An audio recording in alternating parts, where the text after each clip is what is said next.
Good evening, students. In chapter number 2, we are going to see a topic called piston pumps. There are number of pumps available in hydraulic system. Say some example: gear pumps, lobe pumps, screw pumps, piston pumps. Gear pumps will make use of gears to receive the fluid through the inlet pipe, and by the action of centrifugal force the fluid get meshes between the two gear wheels, thereby its force will be increased, and on the other side it will be delivered. This is what will happen in gear pump. So gear pump are two types. One is external gear pump, other one is internal gear pump. External gear pump is nothing but the gears will get meshes externally, whereas in internal gear pump the gears will meshes internally. So gear pump is one of the oldest pumping mechanism that we had in the past scenario, and later on it was replaced with screw pump. So between the screw threads the fluid will be getting meshed and it will be transferred at the outlet. The third type what we had was lobe pump. Lobe pump is almost equal to gear pump. Gear wheels will be replaced with gear lobes. Lobes will be there. It will be replaced with the lobes. So lobes will be like in such a way that you can see the thing.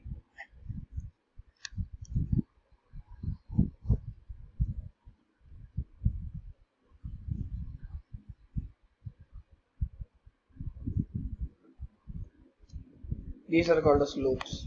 You can see the lobe, driven and driving. Gear wheels are replaced with the lobes. We call it as lobes. And coming for the pumping mechanism, there are two types of pumps available. One is positive displacement pump. The other one is non-positive displacement pump. What is meant by positive displacement pump? What is meant by non-positive? So positive displacement pump in the sense, whatever the quantity of fluid which is being sucked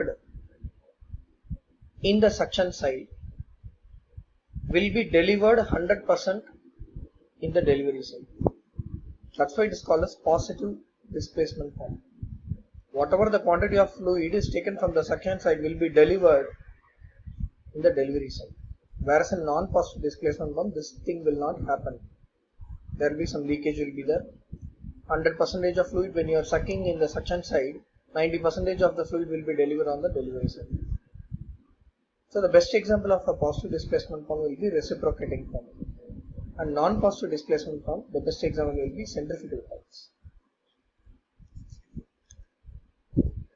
Today we are going to discuss a topic called piston pumps. With the help of piston, how this pumping mechanism is going to take place, how we are going to pump the fluid from one side to the other side. So there are two types of piston pump. One is axial piston pump, other one is radial piston pump. Axial piston pump in the sense, the position of the main shaft is kept axially. The position of the main, that we call as drive shaft, will be placed nearby to the axis. So in piston pump, the pumping action is caused by a reciprocating of a member called piston. So in axial piston pump, a number of piston and cylinder are located in parallel position. Sometimes it will be located parallelly. That's why it is called as axial piston pump. The piston will be located parallel to the axis of the shaft. It is called as axial piston pump. Whereas in bent axis piston pump, the piston will be located at some particular angle. It will be bented parallel towards the main shaft. On the right side you can see a diagram of axial piston pump. So these two are the pistons. This is the access shaft which is available on the middle.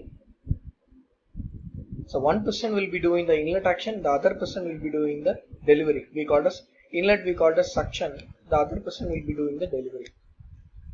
So there is a mechanism. So how this action of motion is achieved? So in axial piston pump, the rotary drive motion is converted into reciprocating motion. How it is achieved? There is a plate called swash plate. With the help of the swash plate, this kind of motion is achieved. For example, this is a swash plate. In the diagram you can see I have written a swash plate. This is a drive plate, this is a drive shaft, this is a swash plate, what I am showing. This is the inlet and that is an outlet. So when the drive shaft is, when the power is given to the drive shaft, automatically the drive shaft starts rotating,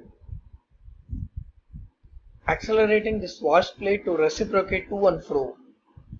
So when the swash plate is reciprocating to and fro, automatically both the pistons will do the to and fro action, pumping action. So on one side inlet will be done when the swash plate is moving towards upwards,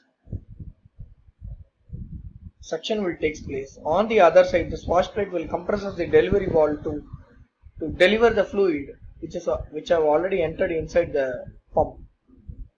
So one side suction will be taking place, on the other side delivery will be taking place. This is what will happen in an axial piston pump. Whereas in bent axis piston pump, in bent axis piston pump what happens? The piston and cylinders are kept on a certain angle parallel to the drive shaft. Certain angle, say some example 40-45 degree, 60 degree.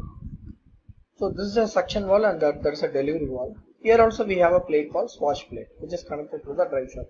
So when the power is given to the drive shaft, the swash plate starts to reciprocating, making the suction and delivery valve to do the reciprocating action of motion. So on one side suction takes place, on the other side delivery will take place.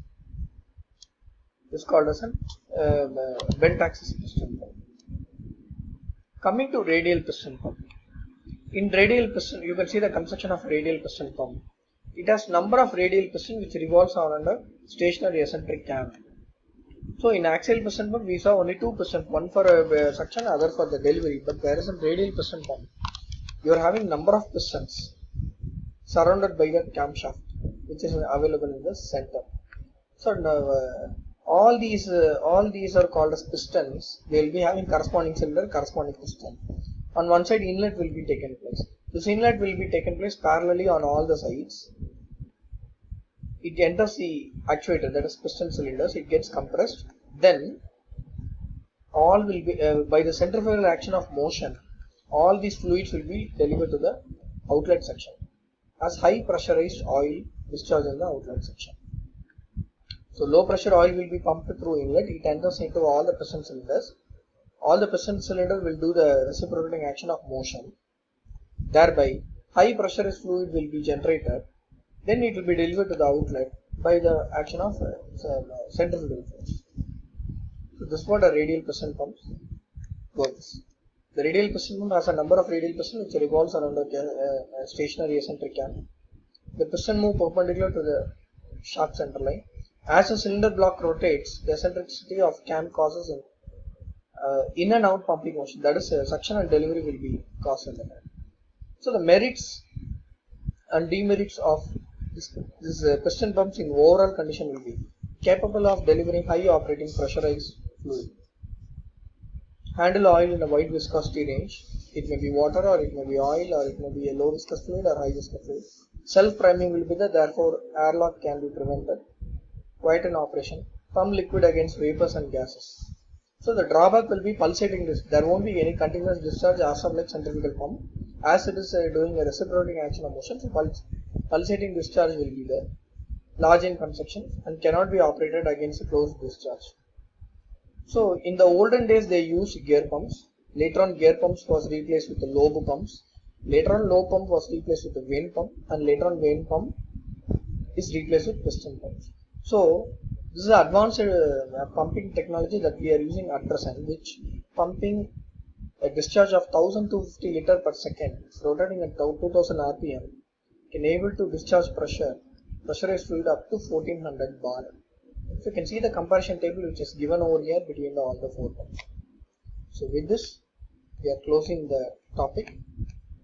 We'll see the next topic in the next class.